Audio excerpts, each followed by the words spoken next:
Salutations, ladies and gentlemen. We are back with more Lines of Battle. We got Triso in the south of the map playing in the color blue, and we have his opponent, Marshal Sushe, playing in the north of the map in the color black today. Really do like this map, and I love the inclusion of the neutral objectives. I think this is why neutral objectives are so important in the game.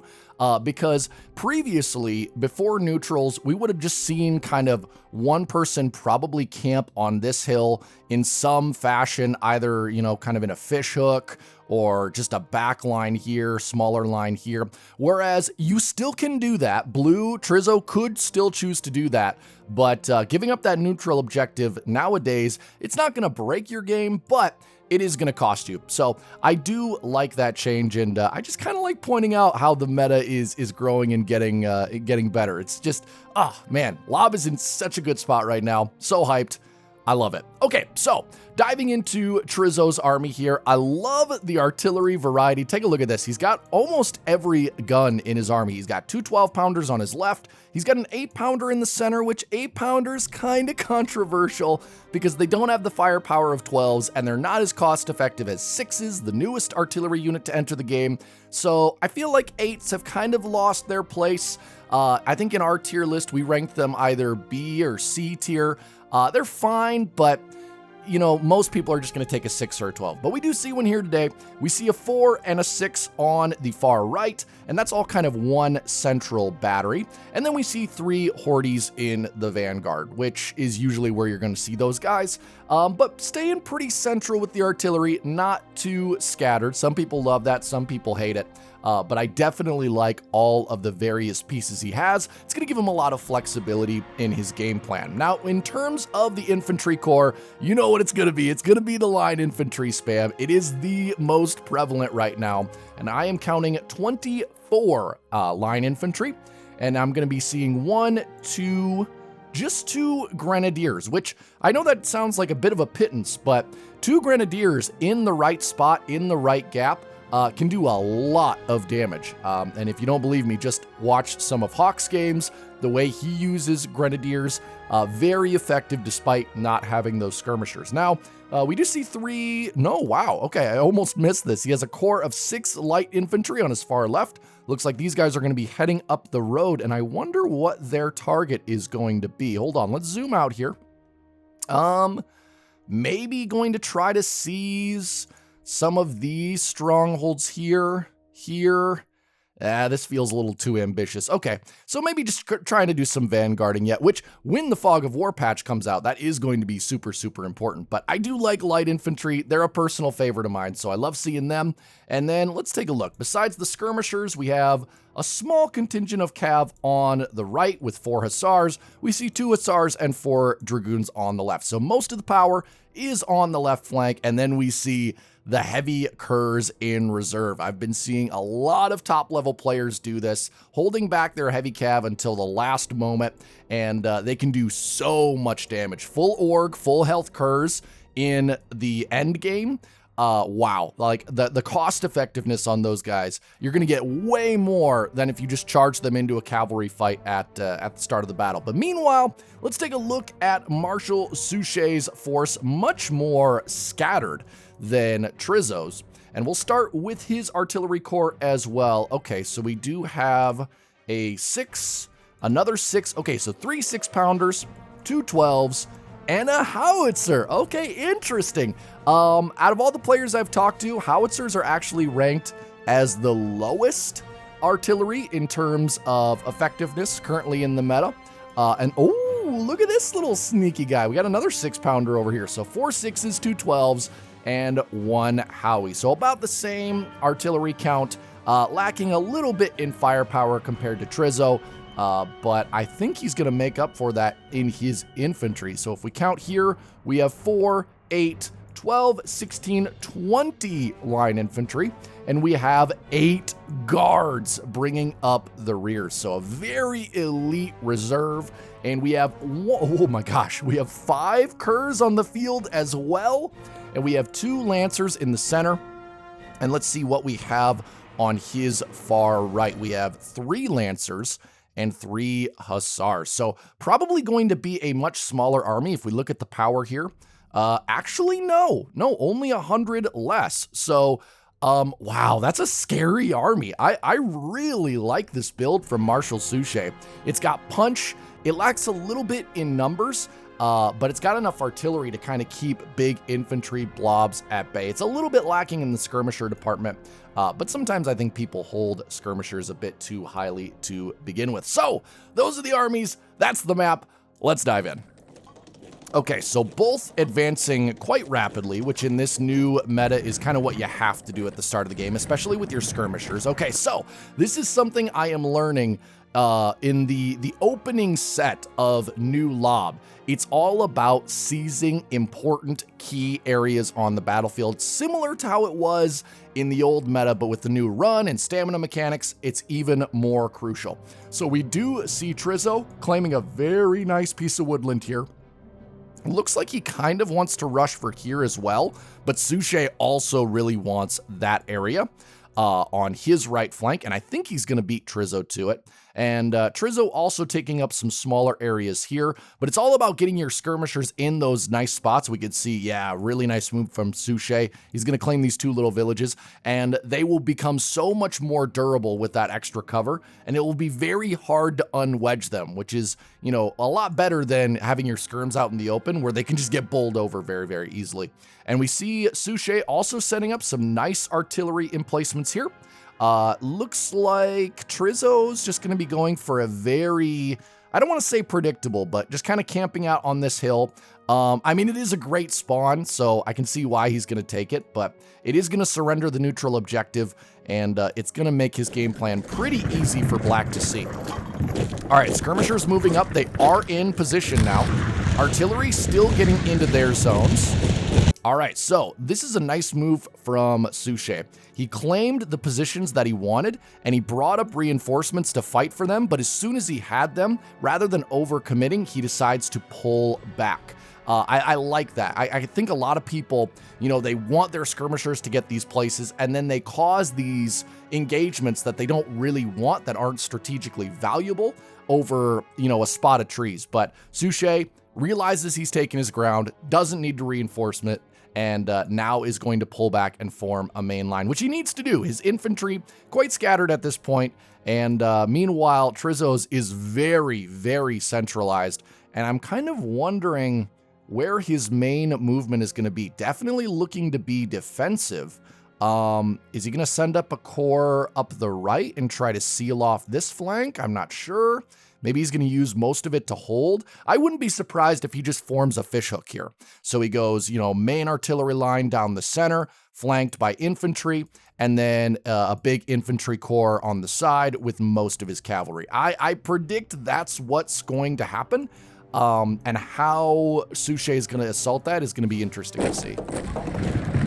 All right, skirmishers moving up, taking the woods. Light infantry moving up as well. So yes, okay, Triso really wants this forward wooded position. But again, like these skirmishers, they're going to hold out so much longer just due to that cover. And with line infantry and artillery support, this is not going to be an easy spot to take. But yeah, we're seeing a lot of fanning out from both players, especially Black, very, very scattered. And right now, it's just kind of the beginning, getting artillery in place, finding good targets. And I like that about Lob. I like that it's a bit slower, more methodical now, because, I mean, I feel like that's more accurate to this time period anyways. All right, skirmisher duel taking place. Black has numbers on the right, but Blue has numbers on the left, and the main engagement is going to be happening on the left, and I think I'm gonna be proven correct because the fishhook is starting to form here. It could use a little bit more. I see a very distinctive gap here. Luckily, Black doesn't really have any units to capitalize on that. But yeah, I think he's got to close this gap. Otherwise, he might get into a spot of trouble once the Black infantry fully arrives. Nice use of roads by Marshal Sushe here in the north of the map. Okay, pulling out, creating more of a concave shape. Okay, so again, Sushe has been very patient here. He's realizing that taking any one engagement isolated is just going to lead to a bigger loss, so he pulls back from this engagement, he pulls back from this engagement, but then when all of his forces are united, he'll be able to make one major assault, which could prove valuable. I mean, there's a lot of clumped up units here, which makes me worried that Triso's artillery is not going to be all that effective. Whereas if we look at the black artillery, you know, it's kind of isolated. It's able to fire, you know, this howitzer able to fire the one thing that makes it really good. And they're going to have clear lines of sight, whereas all this blue artillery, they might struggle to hit units and not their own at the same time. All right, let's keep going. Looking very good for black in terms of the victory points right now. Oh, we see a cavalry engagement on the left. Okay, so it looks like Triso is the one who initiated this combat. I'm not so sure. He's charging in hussars and goons.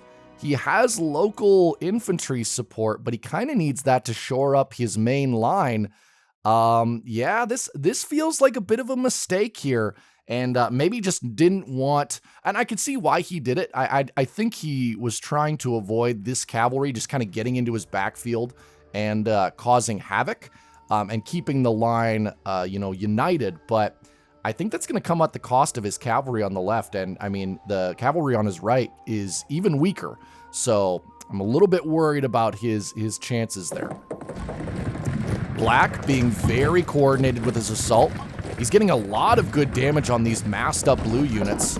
And black, nice cavalry micro here, getting some nice rear charges with the hussars, which is where they are best. The frontal charges for hussars, not always effective, but if you can get them into the back of a superior cavalry unit, they will be very cost effective. Meanwhile, black making a full assault on the right flank, and with the cavalry cleaned up, now the blue fishhook is starting to break a little bit. It's fanning out. Oh, it's even starting to make kind of that curve shape. Yeah, oh man, this literally is a fishhook. I'm getting huge Gettysburg vibes from this battle. I mean, you got blue on a hill forming a fishhook over favorable ground, but in this case, where the numbers are even and black is patient, I don't think that fishhook is going to hold, especially on this center ridge. If we take a look and zoom in here, yeah, black is making some headway. He's starting to create a bulge in the line, and he's going to be able to capitalize on that with some of his units on his far right. And then these guards in the center, this is where I think the main breakthrough is going to happen. They're going to storm right through that breach, and if he's able to divide these two areas of the blue army, it's going to be very, very difficult for Triso to come back. And he's just continuing to collapse on himself. But eventually, there's just no more room. There's nowhere to go. You have to push out. But it seems like black has successfully... Oh, yeah. Okay, so this is a divide and conquer situation. A beautiful wrap-up by Marshal Sushe. And he's even pulling off some of his cavalry to make sure that the blue cavalry cannot come back to the field. Rear charge with lancers! Oh, it's absolutely disgusting when lancers get a full rear charge. Now, there are some areas where blue is getting victory. He's kind of got a last stand on this far southern ridge. But it's just really not doing anything effectual to the actual battle. And if we take a look at the blue army, 5,000 casualties to 4,700. So it has been bloody, but the victory points definitely swang in favor of Marshal Sushe. Infantry returning to the field. Blue reinforcements, not really so lucky. He has finally driven off those cav, but I think they did the job they needed to do. They bought the other half of the black cavalry time enough to wreak havoc in the back lines, and now it looks like black is reforming. He's still got a ton of artillery firing, a ton of infantry returning to the fight now, and we are going to see the formation of an even smaller fishhook here, but I don't think it's going to be enough. Triso gonna fight to the end. I like that he's staying orderly, staying calm, trying his best, charging with his goons, gonna try to break before he engages with his infantry, but those guards, they're just too tough, and they're gonna buy the cavalry and infantry reinforcements enough tough time. And this far right ridge, I just gotta say, Sushe's use of his skirmishers has been excellent this game, harassing, keeping so many better units pinned down. And that's the thing that I'm really struggling with in the new update, is I'm just not using my skirmishers correctly. But when you use them for what they're for, which is basically a screen, wow, it just allows you to create such nice pockets for yourself. Black artillery continuing to fire. Looks like a final push by blue is going to be made. He has made a bit of a bulge here in the line, but the black reinforcements are going to swarm in, and it's just not going to be enough. Blue cavalry making a desperate attempt, but now lancers are in the back line, and Triso is going to call it there. Very, very cool battle. And yeah, Sushe beating a numerically superior enemy, more guns, and he did have a big advantage in cavalry, which I think is what won him the game. And if I have to say what was the decisive moment, I would say certainly it was this cavalry engagement right here. Losing that mobility on his left flank allowed the cavalry of Sushe to just get around the tip of the fishhook very quickly. And once that hook started kind of unraveling, the whole main line came under threat. And yeah, I think maybe a bit of an overcommit by Triso on this right, you know, going against those skirmishers, pulling more and more line infantry.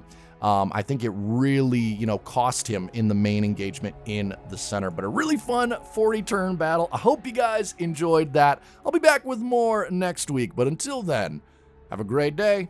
Have a great life. See you later.